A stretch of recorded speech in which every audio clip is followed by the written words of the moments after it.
Welcome to the Prime Property Finance Podcast with Gareth Morgan and Mark Watts. This unique podcast will dive deep into all areas of property investing finance, going behind the scenes with property professionals, investors and clients. Between us, we have 35 plus years experience in property finance. The podcast has been launched to share knowledge, mindset requirements and experiences of successful investors and professionals. We aim to simplify many of the complicated areas of finance and investing and provide valuable and easy to implement tips. Keep an eye out for our new longer episodes every Tuesday and our shorter ones every Friday. Hello and welcome to this week's episode of the Prime Property Finance Podcast. My name is Mark and in today's episode we've got with us Alisha Chu. Alisha is a business development manager that we work a lot with for Roma Finance, who are a bridging and development finance company.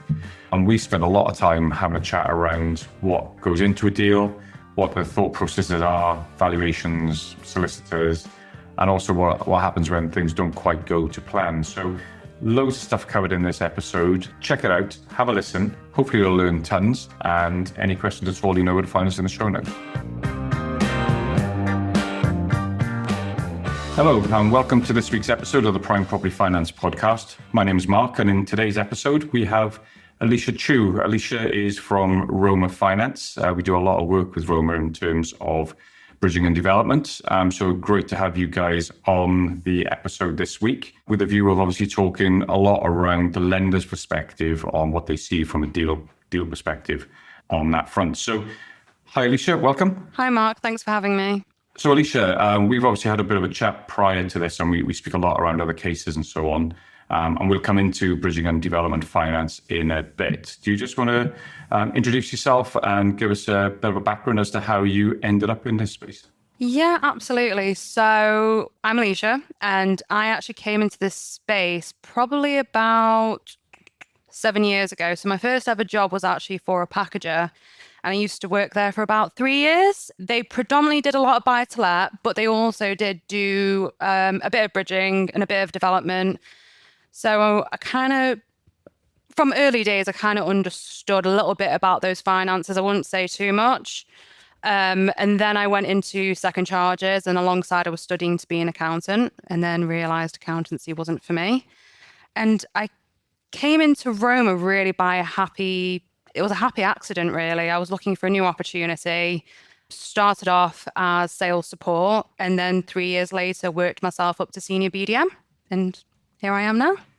Excellent, fantastic. No, it's one of the things that strikes me. To be fair to you, is just knowledge, your ability to, I guess, make a deal, as it were. I appreciate, and I've seen your Harry Potter mug. You can't, you're not actually a magician, so the basics need to be there. But, the ability to think outside of the box, almost as cliche as that sounds, and put a deal together is, I guess, very much one of your strengths. So, it's been great working with you so far.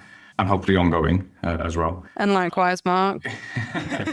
Thank you. Mutual appreciation. Do like it. Okay, so before we get into bridging, we also spoke briefly before recording the episode around some of the jargon and things that go on in finance. One of which you mentioned quite recently, which semi-embarrassed to say I didn't know what it was. Do you want to just share that one? Yeah, sure. So obviously there's different variations of different things. So obviously people may come across the term structured finance.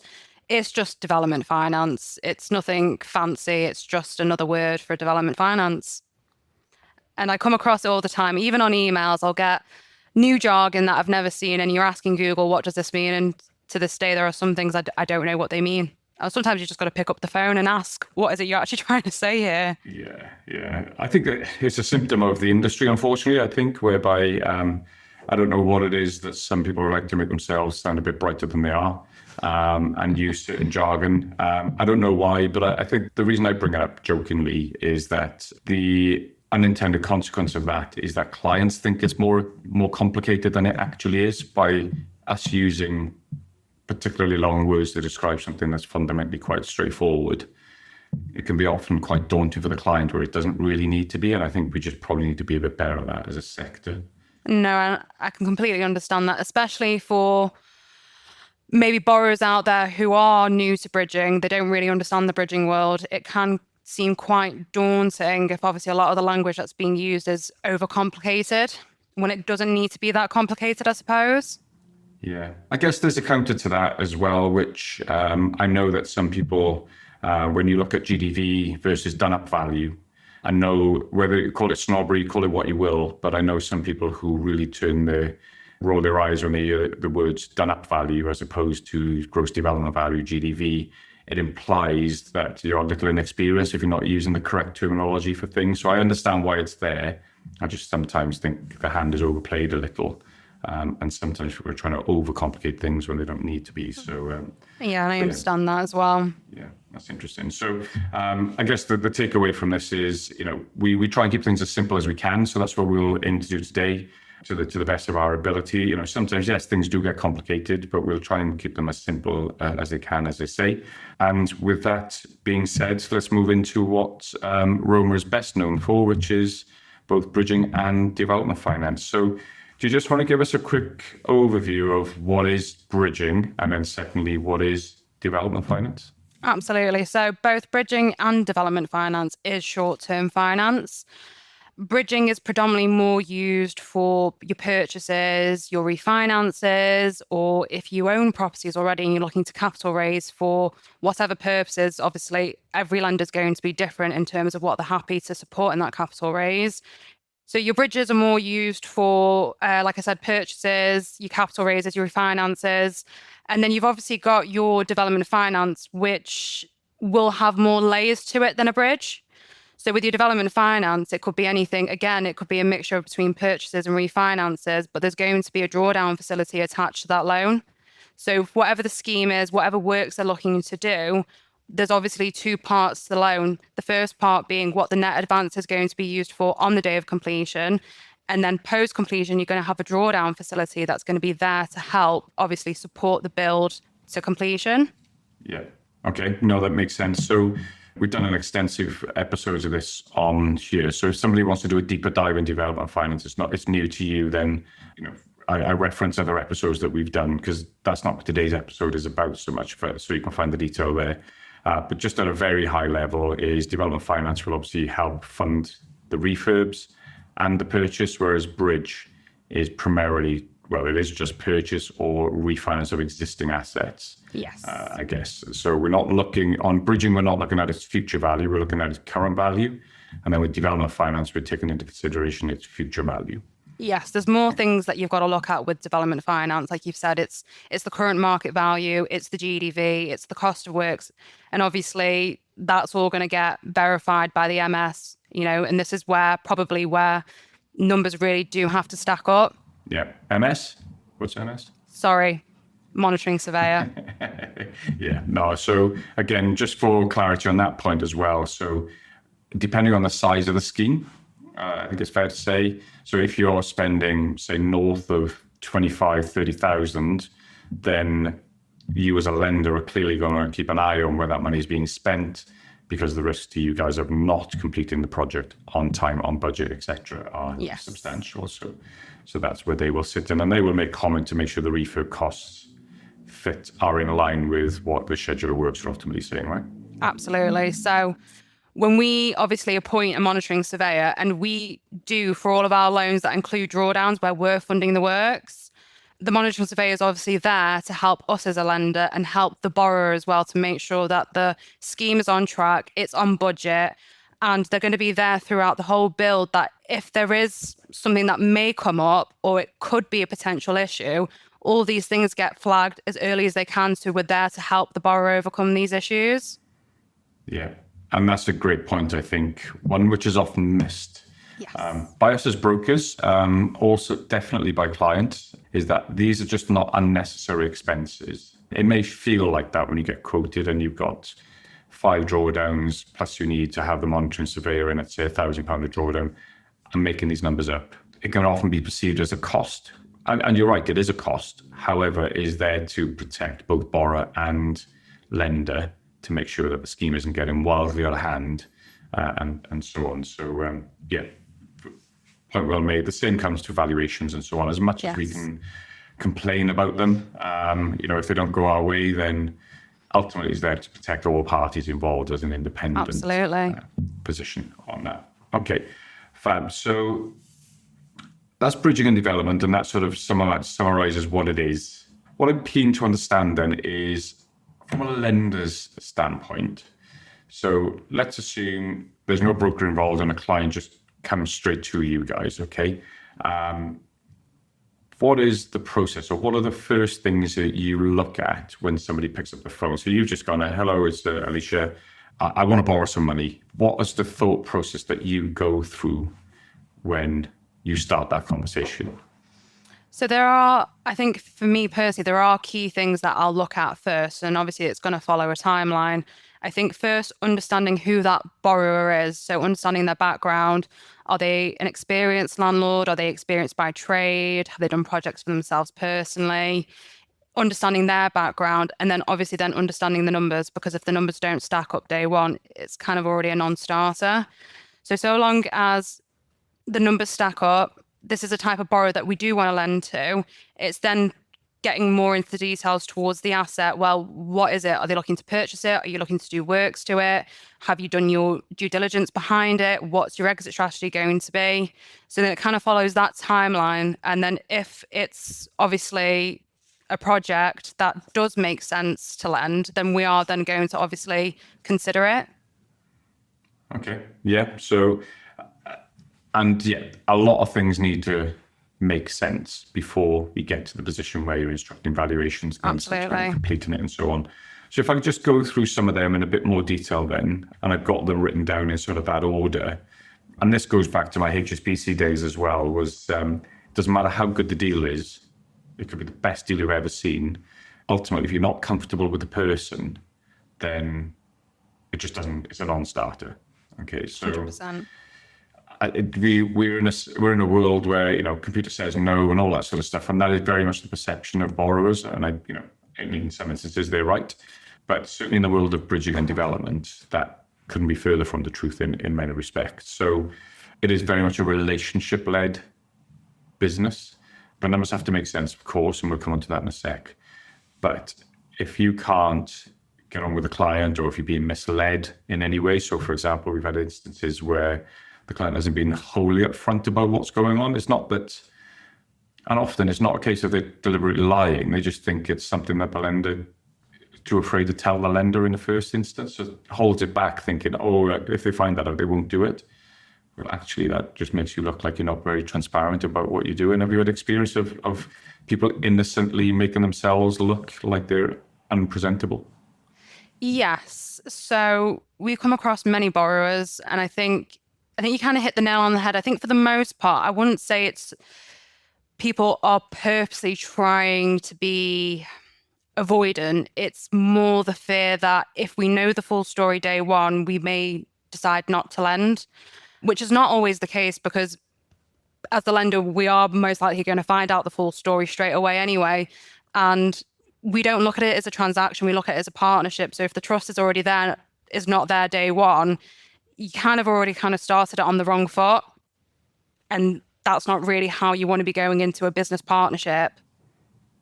Yeah, no, it's interesting that the partnership thing, and we want to talk about things that go wrong. And I think that becomes even more relevant as the relationship progresses, you get the money and so on and so forth.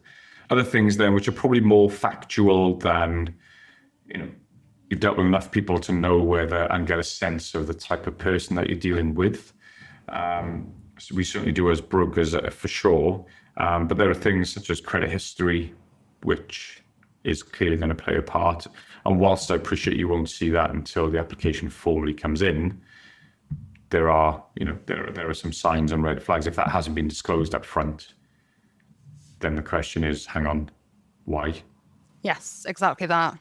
Although, as me being on the front end of it, I may not see sight of the credit report straight away. It's obviously one of the questions I'm going to ask. So it will get covered off asking, if the borrower's got any adverse credit or any adverse media that we need to be made aware of. And obviously, if the answer is no, the case then gets submitted into underwriting and we find out that's not the case. Again, it's just it's kind of ruining that trust that you want there with the lender.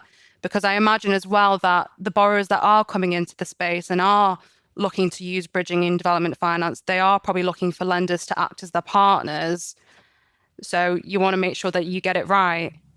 Yeah, no, absolutely. And you touched upon one there, which is negative media. So criminal records, negative press. If, just Google yourself. If there's anything negative in there, I'm sure you'll be aware if there's negative press in the background, but be aware that lenders also do that check.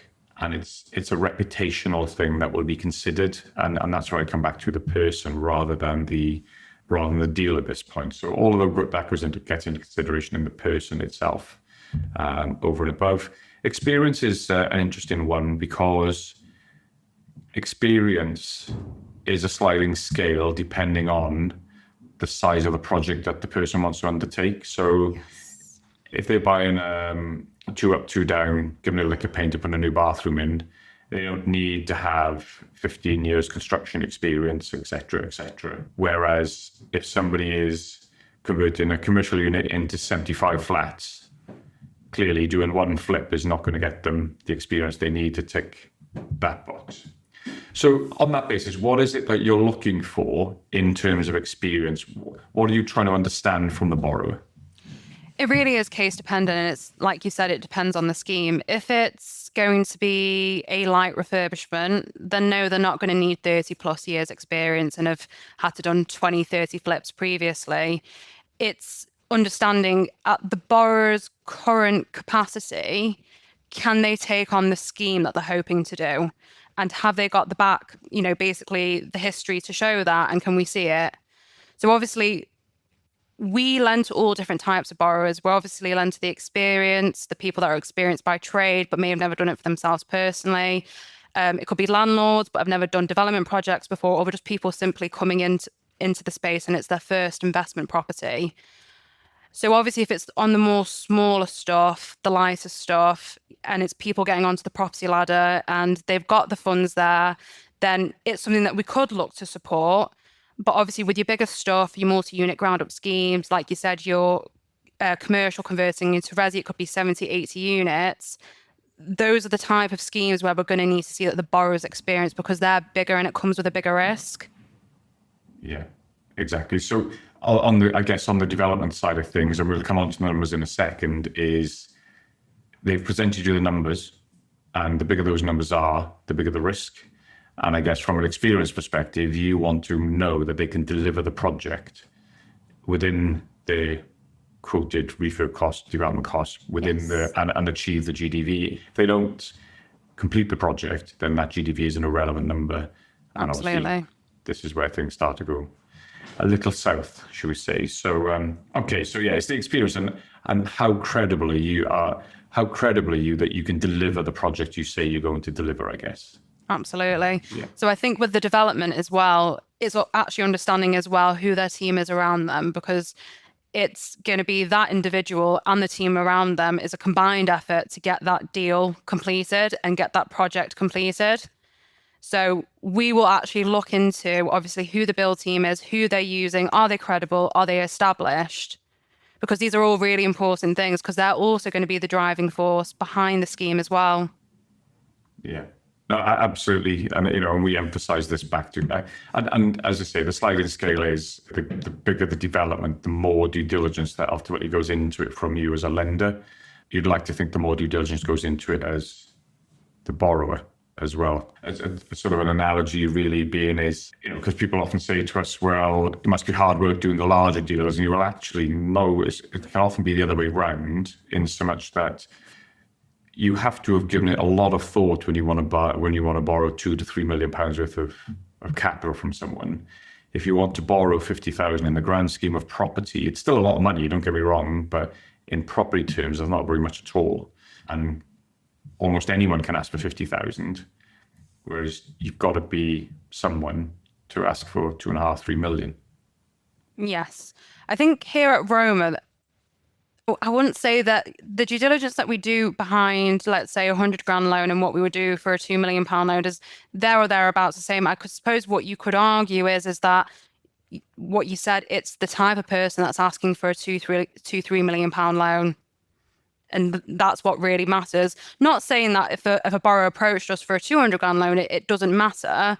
But obviously, when you're getting into that type of territory where you're asking for a couple of £1 million to obviously do on the bigger scale stuff, we need to make sure that the type of person that it is credible, that they can carry that out. It's not just a simple, get in there, tart and turn, and then in a couple of months, the job's done.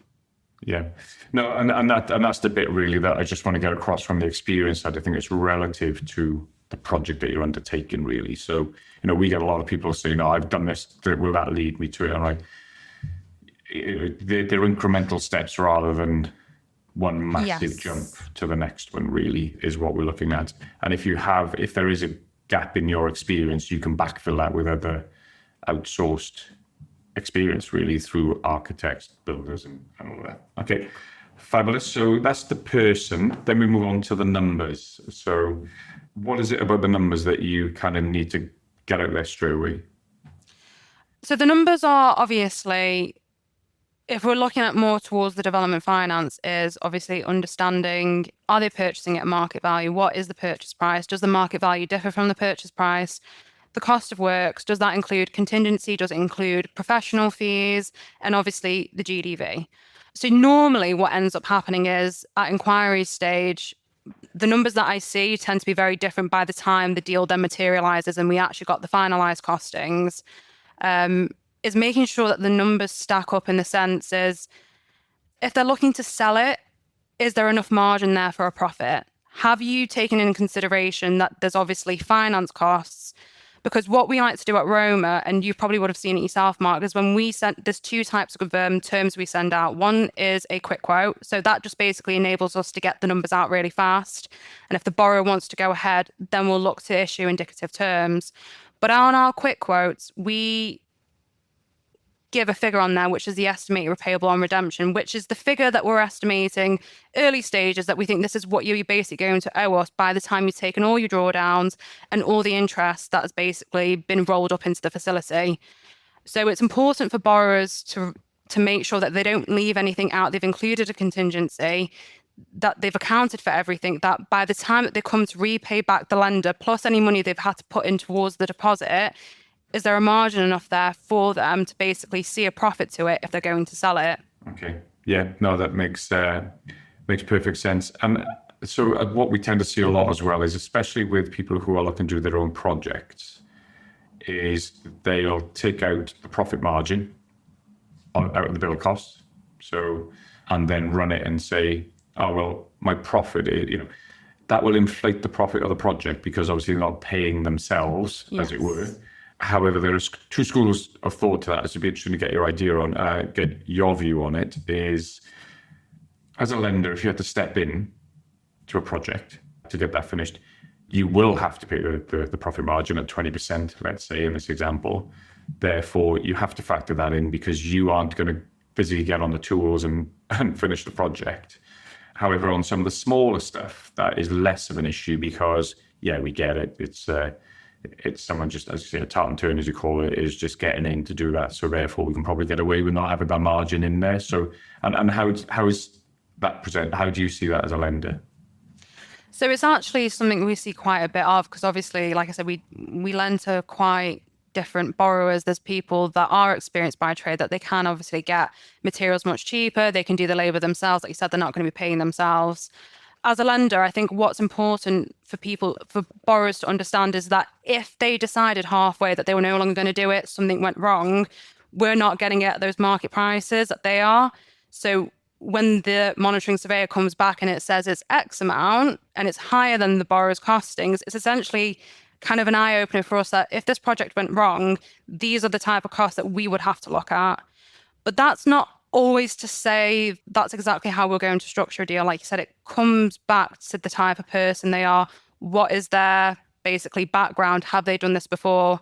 And again, it comes down to the numbers. So obviously, if we're not absolutely stretched on the back end on the loans to GDV, and there is a lot of flexibility there, that we can maybe look to support the borrower's costings because they've done this, they've got 20 plus years experience, they've shown us a track record of them doing it on budget, on time, selling it for X amount, then maybe we could work off the borrower's costings, but knowing that because there's flexibility there, that if the budget did go over, we can give them a further advance for more money if they needed to. Yeah. And I guess that's the difference and the nuance, isn't it, between each case on its own merit. Yes. Because that, I understand from a borrower's perspective why that's frustrating, because very often people want rules, and am I falling into the rules? And it's a case of, well, it's not as simple as that. This hence is coming back to this whole relationship piece. But I guess what we're trying to share is a bit of an insight into a thought process that goes on. There isn't a hard and fast 20% margin rule. However, does it make sense based on the set of circumstances we're working with? Yes, no. And we've had scenarios working with yourselves where we've been dealing with an experienced developer and you've taken their numbers over and above the valuers. You've been happy to, the difference hasn't been huge. Therefore, you've been happy to work with the developer's numbers. Yes. Whereas you've had someone who's less experienced or new, and you've insisted that we follow the valuer's numbers, not theirs, because we don't have that track record to go back on. Yes. Yeah. So, and that's the bit I want to get across really, is these nuances that exist within it all type of lending really off the back of that. So, okay, Fab. So just to be clear from our perspective, before we even get into the overall project as such, there are 3 key bits of information that I need, or I want to take straight away, which is what's the purchase price, what's the refurb cost, and what's the end value, the GDV. Once I have those 3 numbers, I can very quickly knock together a set of indicative terms, as it were, and then present back to you to say, well, this is what it's going to look like. As the borrower, this is how much cash you're going to need. And then on that basis, have you got enough cash? Yes. Now let's explore the conversation. Yes. Yeah. Otherwise, it's pointless talking it through if you haven't, if you've got 50 and you need 150, it's probably not a lot of time needed to take that conversation further. No, really not, no. Yeah, exactly. So, okay, fabulous. Thank you for that. Then we went on to asset type. So do you want to just share sort of your thought process around the asset type? Yeah, so obviously the asset type is also really important. So I think something important to note about Roma is we look to underwrite the borrower first before we look at the asset. And the reason being is it's the borrower who's going to be the driving force behind everything. It is a borrower who can turn a derelict property into an amazing property, but it could also be a bad borrower who can turn an amazing property into a really bad property. So for us, we're happy to lend and consider a lot of different asset types across residential, commercial, and semi-commercial. Our appetite is quite flexible, I would say, in terms of those assets. We also look at land with planning permission for your ground-up schemes. But I think it's just more really understanding, well, with this particular asset type, what are they intending to do? And whatever they're intending to do, does their exit make sense? Because that's really what the key issue is that if we're going to lend money to this borrower, we need to make sure that they've really thought about their exit strategy, that they can come off our bridge or our development finance, because that's the key thing, really. Yeah, so what's interesting there is the asset type that you mentioned. You do commercial, residential, land, and so on. The main points within this one are going to be how you manage your risk profile, and that'll be managed through loan to values.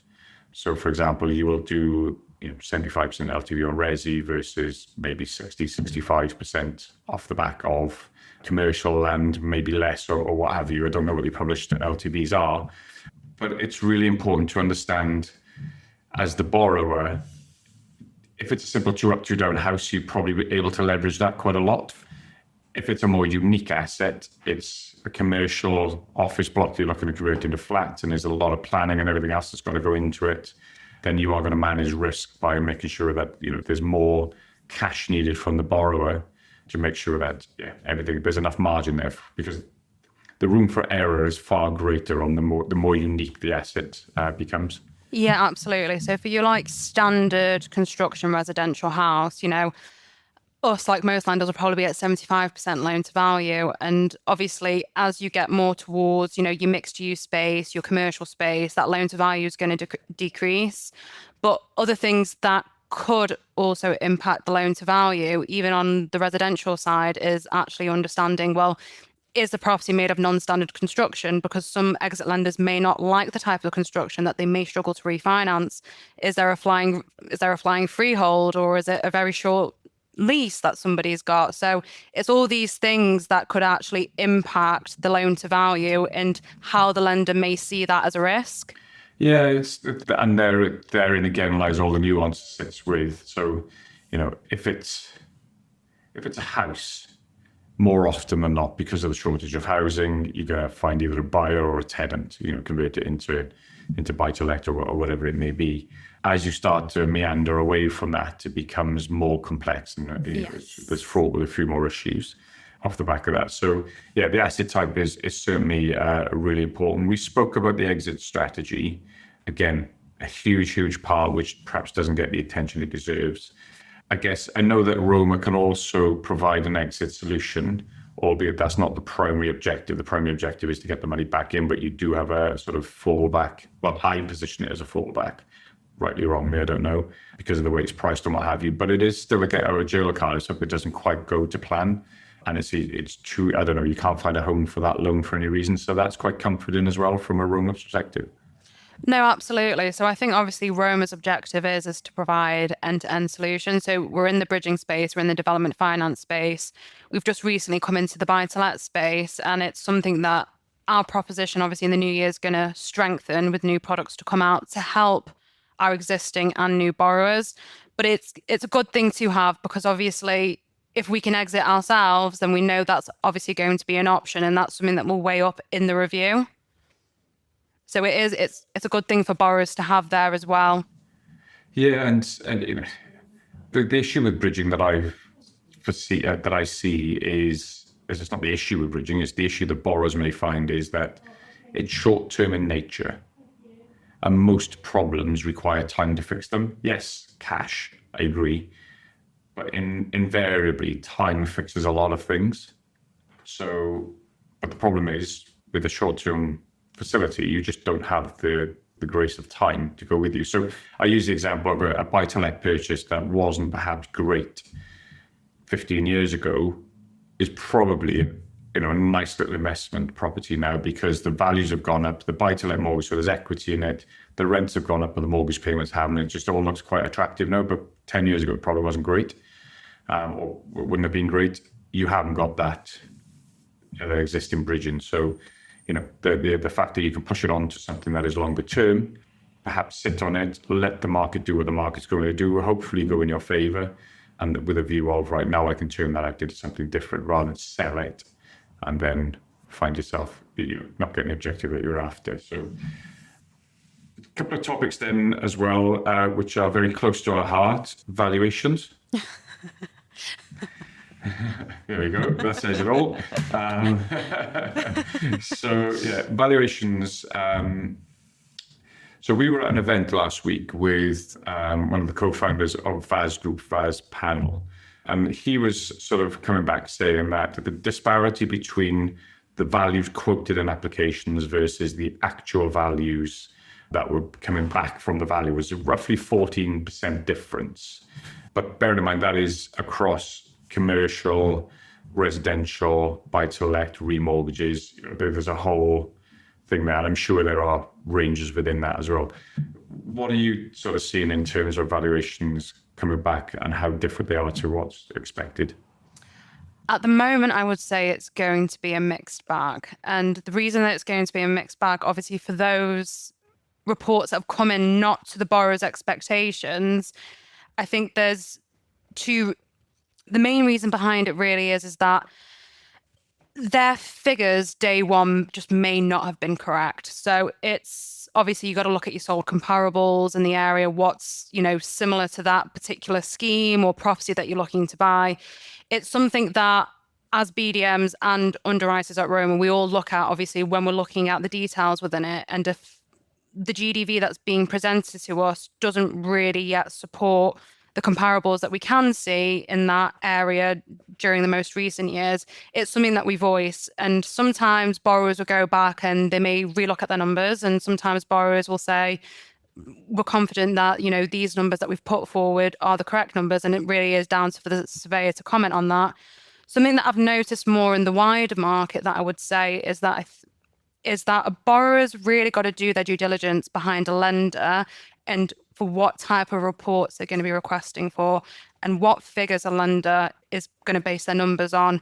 Because you have lenders that will lend on the open market value. You've got lenders who will lend on the 180 day. You've got lenders who will work only on, the vacant possession value. Some lenders may work on an investment basis. And it's really important to understand how that lender is basically going to request for that report, because that could be the make or break between a deal.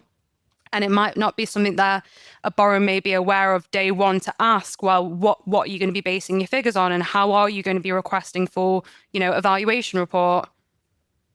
So I think those are important things to discuss about.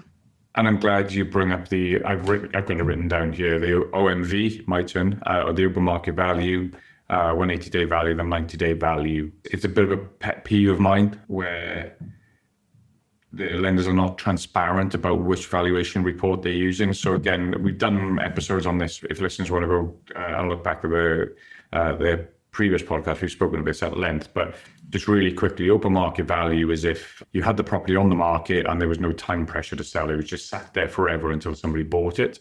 That's the open market value. That is the inverted commas true value, if you like. Then you've got something called 180-day value, which is 6 months. So if the property had to be sold in 6 months, what would the value be? Invariably, it's a few percent, anything up to 10% lower than the open market value. And then the more stringent one is if it was done in 90 days, which is 3 months, what does that need to be lent against? What does that look like? And that could be as 20% or more less than the OMV. Well, if you use that, for example, a £100,000 purchase, if you are now lending 75% of 20% less of a number, you're going to be disappointed when the terms come back to you and they go, here's your offer. And you go, well, hang on, this is on the 90-day value, not the OMV. And some of the lenders out there that are promoting 85% bridge loan to values are not particularly transparent of the fact that's on the 90-day valuation, not on the open market. So people think they're getting this really high loan to value and they would have got a better price and a better deal had they gone to someone with an open market. It's a real bugbear of mine in the industry. I think it's poor form, to be fair.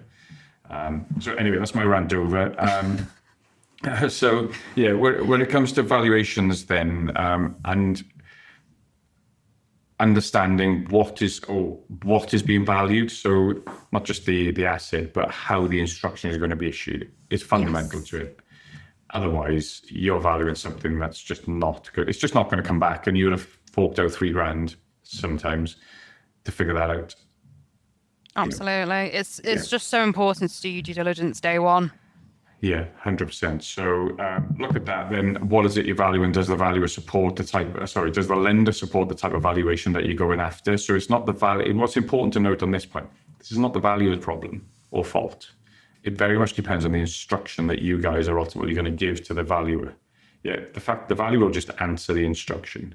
Okay, however, they get such a hard time on the basis that, well, look at them, they downvalued me and all of this sort of stuff, which is another bugbear of mine, but anyway, we won't go on that one, is they've just answered the instruction that's been sent. So you instructed the wrong lender is the real thing there. So just something to bear in mind. And the other thing as well is the valuation's there to protect both the lender and the borrower still. Yes. So whilst you might go and the valuation come back and not quite meet the expectations that you were hoping for. So let's say your GDV should have been $1 million and it came back at $500,000.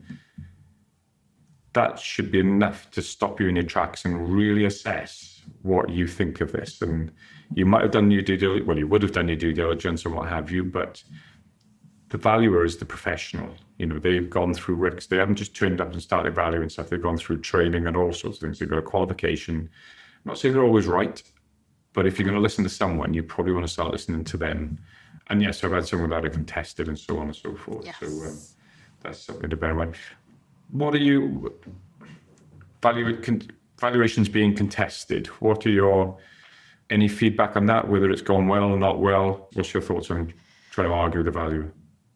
My thoughts on arguing with a valuer. So I think from experience, what we tend to see is basically what you said. Most of these surveyors, especially here at Roma, what we like to do is we tend to only now work with surveyors that have worked well with us previously. So we know that obviously, we've worked well with them. The reports they've given us are correct. So when it's coming to contesting a valuation report, that's always going to be at the borrower's request. And it's obviously, if that's put through to us, that's something we're going to action. It's very rare you would see that, upon that, a surveyor changing their figures, because they've normally done their due diligence day one anyway on it. They've got the comparables there to obviously show it.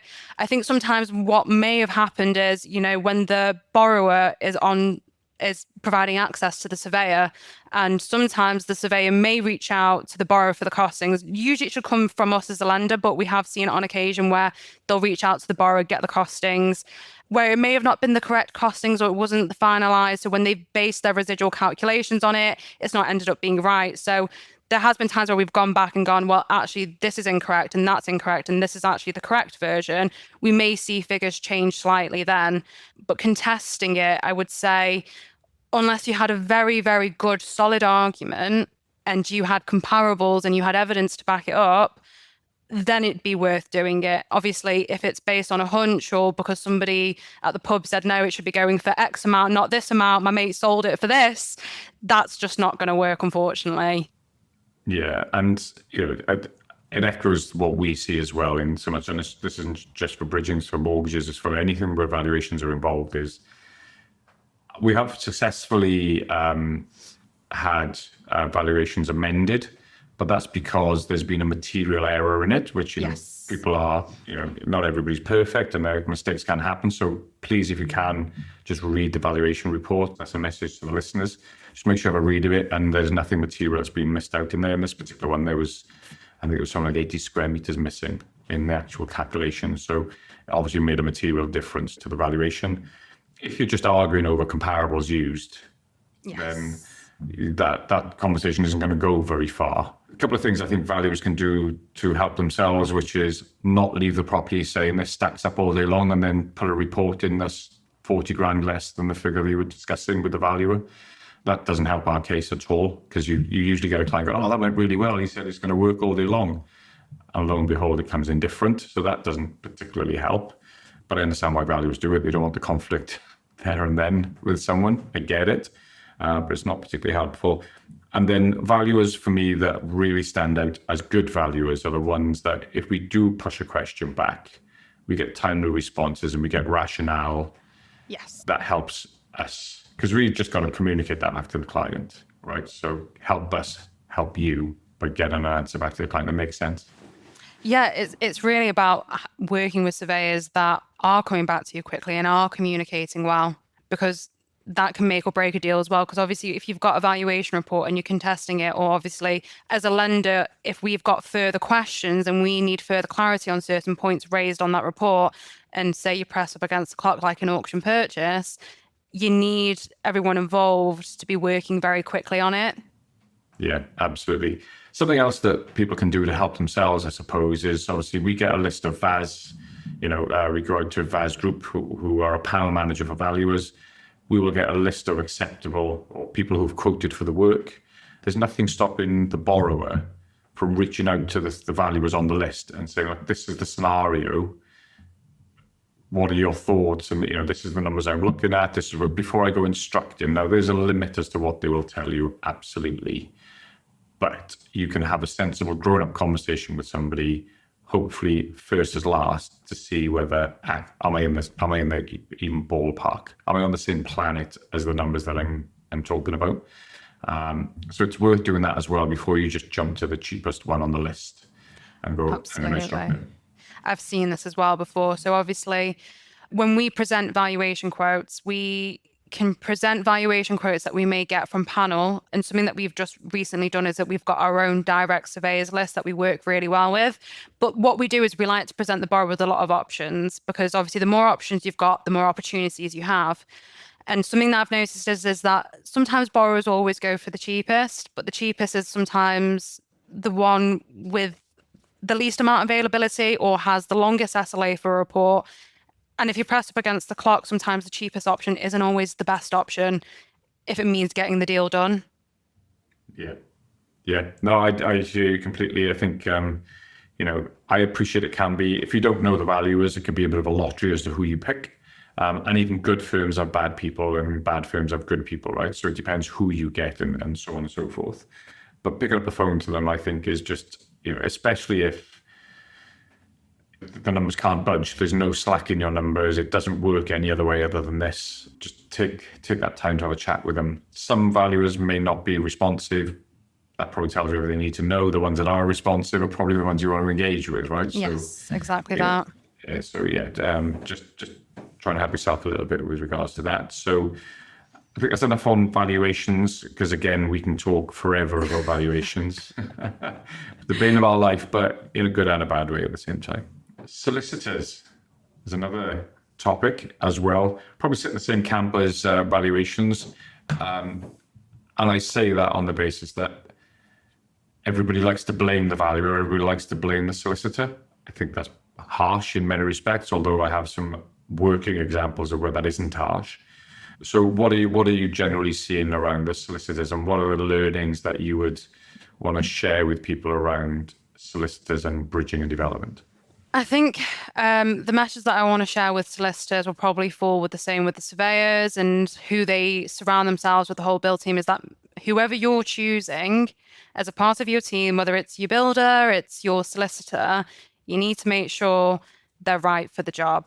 Because if you're essentially onboarding, if you're asking a solicitor to work for you who's never done bridging before, I can tell you now, it's quite painful, especially on the lender side of it. And it's the constant backwards and forwards. We've not had a response. Yes, you have. No, we haven't. That can make a deal quite painful. But obviously, if you're hiring a solicitor to act for you who has that experience, who has worked with lenders before, it can really make that much of a difference. And that's what we tend to see as well. So making sure whoever you're working with, whoever your team is, that they're the right people for the job.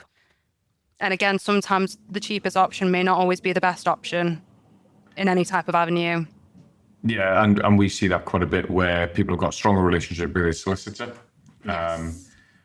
And they go with them because, they're contactable at hours and all the usual stuff. However, if they're not well versed in bridging, they're often surprised by the number of inquiries that come with bridging. Whereas a mortgage is, not taking it away from conveyancing, but a mortgage is almost like templated, and you've just got to answer the nuances. I'm doing that a massive disservice, I'm sure, but it's more straightforward in so much as they all look largely the same with the nuances that exist within it. In bridging, the list is, I've had solicitors say this is huge, the amount of information that's been asked for. I'm like, well, that tells me your solicitors are not used to doing bridging finance then, because that's what's expected. Yeah, so I think what we notice a trend is obviously maybe solicitors acting for the borrowers who are not so well versed in bridging.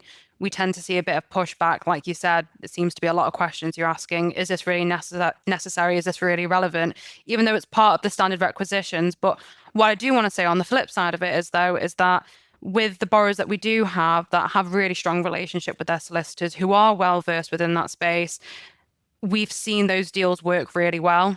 And that relationship between our solicitors and the borrower's solicitors, it's really good to see because it's progress that's being made very quickly. And on deals like that, where let's say, for example, you can't get obviously an AVM or you can't dual rep it for whatever reason, where the borrowers had to appoint their own solicitors, we've had deals done in 7 to 10 days where it does make much of a difference. Yeah, so I'll just go back, dual rep, AVM. So what's an AVM? Yes. Automated virtual model, is that it? Valuation model. Valuation model, there we go. Automated valuation model. Automated, yeah. So it's essentially, so we used to use HomeTrack, but we no longer use HomeTrack anymore. This is actually a new AI AVM model that we're using that is actually PI backed as well. So I think we launched it only a couple of months ago, but it's doing really well. So that's another way that we can look to basically value a property, which we pull ourselves. It literally takes a matter of minutes. We just need to obviously understand where the property is, what the property is. And we also offer desktop valuations, which is actually done by a person behind a computer screen, and that tends to get turned around within 48 hours, but we need photos of that property for the desktop valuation to be carried out. Yeah.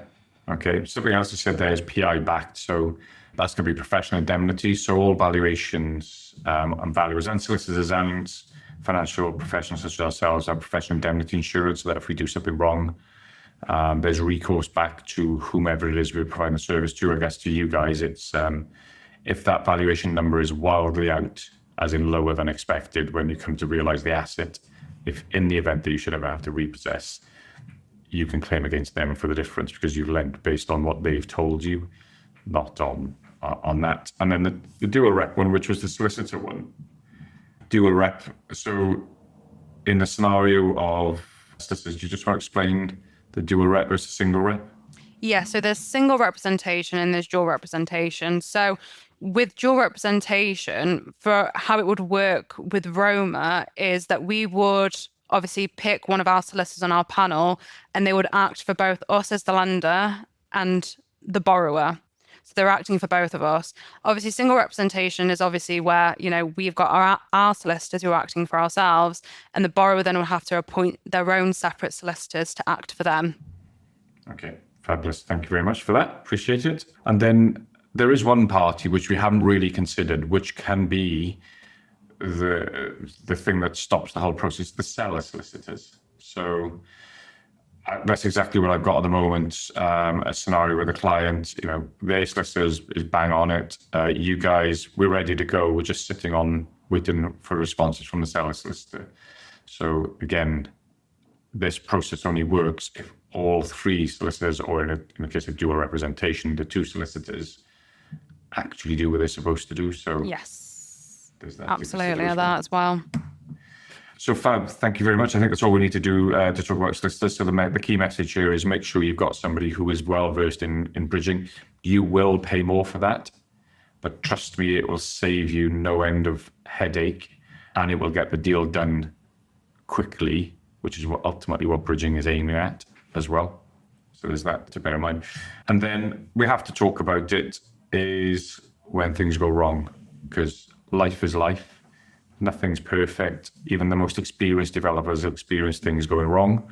So I just want to have just a conversation from a lender's perspective, really, around what is the process, or what are you thinking about as things start to go a little bit south, should we say, to the point where actually the development is all but failed.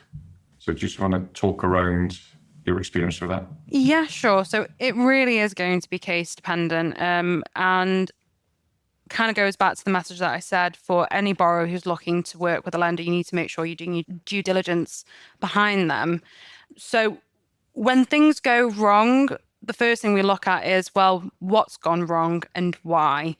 Now, there's multiple things that could have gone wrong. Is that a borrower may be struggling to get off our bridge or our development loan. And normally in that type of process where the borrower is not ready yet to exit by the agreed date, we'll obviously look to give them options such as extensions or internal rebridges. So then you may have a borrower who's gone on an extension and then needed more time, or they've gone onto an internal rebridge and also needed more time. And I think what's important for us to understand is, and it goes back to what we said at the beginning of the podcast, is the type of person that we're dealing with. Is it somebody who is communicating well with us? Is it somebody who's basically, we're not getting very many responses from? That can make a very big difference in terms of how, as a lender, we deem it the best way to go forward. Ultimately, what you'll find is where things go wrong and you're struggling to get off a lender's bridge, and it could be through no fault of their own. It could be down to it, they may have had a part to play in it, or they weren't being completely honest and transparent with the lender, is that a lender sometimes may look to obviously appoint receivers to look to repossess the property. Now, it's something that we obviously have a view here at Roma where the way that we choose to underwrite, so we're not going to be the lender that's going to be lending the highest loan to value or giving the cheapest rate, or is going to be doing, a lot more of the riskier stuff that you may see in the marketplace, because how we see it is that if we're obviously lending responsibly day one, it obviously then provides some type of flexibility on the back end that if the borrower does require more time or they require more money, we're in a position to obviously give that to them, not in a position where we're absolutely maxed out and, you know, the borrower's not got any other funds in the background, any other equity, that they're literally stuck in a hard place, that the only option that there is to do is to repossess. It's something that we don't like to do, but it is a conversation that obviously borrowers need to be aware of that if things do go really wrong, it is a possibility that a lender may have to enforce, but it's not something that we're ever looking to do, obviously, because when we're coming into a transaction with a borrower, we don't just look at it as a transaction, we see it as a business partnership. And that if the borrower wins, we win. And if the borrower loses, so do we. Because if we have a development scheme that's not built, that's not been sold or refinanced, then no one's the winner in any of it. Yeah, no, exactly that. And I think, you know, it stems all the way back to the beginning of the conversation around, you know, the due diligence that's done on the individual and so on. You can probably, in 9 out of 10 cases, retrace what went wrong by going right back to the start and going, well, this wasn't disclosed, or that wasn't quite as described, this wasn't quite as described. And as I say, it's not a question of people lying, it's misrepresenting, not intentionally either. It's just literally going, oh, well, it's not quite like that, instead of being particularly transparent on it. So there's that. But also, as you say, life happens, things can just go wrong. Exactly that. You know, you could have had an injury on site and you were doing the work yourself, and now you've got to get someone else in. It costs now 20% more because the third party is now having to do it, which has blown some of your numbers. They aren't as fast as you are, and, you know, things just happen. So I think the key thing here, and I know it's said, and it's quite cliche, is to communicate, but this is absolutely the time you need to be communicating. 100%. Don't bury your head in the sand over it. If you bury your head in the sand over it, you leave no alternative but to instruct receivers. Absolutely. And I think as well is that I think when things are not going right, borrowers find that quite daunting. They might be scared to tell the lenders, but really we want to know that information because we're in it with you. We're actually here to help you because, you know, we've been in this space for a really long time and we do multiple development loans. Even the most experienced borrowers aren't always going to get it right. Sometimes things go over budget. Sometimes delays happen that they need more time. It's something that we're very well used to, and it's things that we account for in our day one underwriting to protect ourselves and to protect the borrowers, that if they do come to us and they need more time, then 9 times out of 10, we're going to be in a position to give it to them, or we've made sure that, you know, there is some type of flexibility on the loan to GDV, that if they need further funds along the way, we can give it to them. So it's all about that communication, and don't be scared to tell us. We're here in it with you, and we're here to obviously try and help you fix whatever the issue is. Yeah. And it goes back to that time aspect is, if your loan is due to be repaid tomorrow, it's no good telling the lender today that that's not happening. That doesn't do that doesn't really fix the problem. If you know, or you start to feel that things aren't going quite as planned, and it may be the build is still progressing within budget, just not quite the time maybe, or your refinance has been delayed because land reg, the title hasn't been registered correctly, land reg or whatever, which is causing a delay. We know these things happen. Don't go, I'll wait. Look, there's a slight possibility that we're going to go over by a week or two because this has happened at land registry. We're trying to sort that out, or whatever it may be. You know, speak as early as possible as soon as you realize things aren't quite going to go as per the guidelines that are set. Yes. Yeah. So, no, fab. Thank you for that. I think, you know, I think we've covered a lot there through the whole process. Didn't really want to finish on the negative of it not going to plan, but yeah, it is a bit of a harsh reality of this whole thing. You know, we can talk about the wins, but there are some scenarios where it doesn't go as planned off the back of that. But yeah, I just want to say thank you ever so much for taking the time to join us and just impart some of your knowledge and take on bridging really as well. You know, I think it's important that borrowers can see that the lenders are actually on your side. You know, they want to lend the money, so help them lend you the money. You know, I think is the key thing there. So yeah, I think all it remains to say is thank you very much for your time. I really do appreciate it. And thank you very much for coming on the podcast. Well, thank you for having me. There we go. So as promised, plenty to unpack there from that episode with Alisha. So some great shares. I thought some in particular were, just emphasizing again the person. As much as we all think it's computer says no out there, it is very much lending is a relationship-based business, certainly in this type of lending, for sure. Valuations, solicitors, all of the things that go into making decisions and getting money out the door to you as the borrower. So hopefully you found that really useful. Thank you again to Alisha for your time. It was really worthwhile picking this apart and getting your take on it as well. So thanks again. Thank you very much for listening. And I will see you on the next episode. Thanks, guys. Take care. Thank you so much for listening to our podcast. We hope you have learned something and have some tips to take away. We'd be very grateful if you enjoyed the show. You could give us a review and share with anyone that you know that may be interested. And of course, subscribe to the show so you can get notified when a new episode is released. If you'd like us to answer any questions or go deeper on a specific topic, please drop us a message at primeproperty.finance. See you on the next episode.